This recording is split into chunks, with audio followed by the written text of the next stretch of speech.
School ടൈമിൽ ഒരു favourite ഡിഷാണ് ദേ ഇരിക്കുന്ന ഉള്ളിത്തോരൻ എന്ന് പറയുന്നത്. അതെങ്ങനെ ഉണ്ടാക്കുന്നതെന്ന് നോക്കിയാലോ.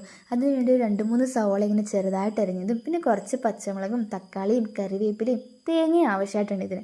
എന്നിട്ട് നമ്മളൊരു ചീനച്ചട്ടിയിലേക്ക് എണ്ണ ഒഴിച്ച് ചൂടാക്കി ആ സവോളയെല്ലാം ആഡ് ചെയ്ത് പിന്നെ കുറച്ച് കറിവേപ്പിലയും പിന്നെ കുറച്ച് ഉപ്പും കൂടി ഇട്ട് നല്ലപോലെ ഒന്ന് മിക്സ് ചെയ്തെടുക്കണം.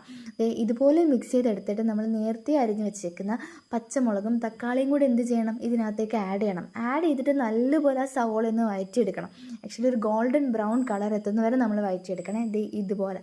എന്നിട്ട് നമ്മൾ നേരത്തെ എടുത്ത് വെച്ചേക്കുന്ന തേങ്ങയും പിന്നെ കുറച്ച് മുളക് പൊടിയും പിന്നെ അതിൻ്റെ കൂടെ കുറച്ച് മഞ്ഞൾപ്പൊടിയും കൂടി ഇട്ട് ഒന്ന് മിക്സ് ചെയ്തെടുക്കണം കേട്ടോ.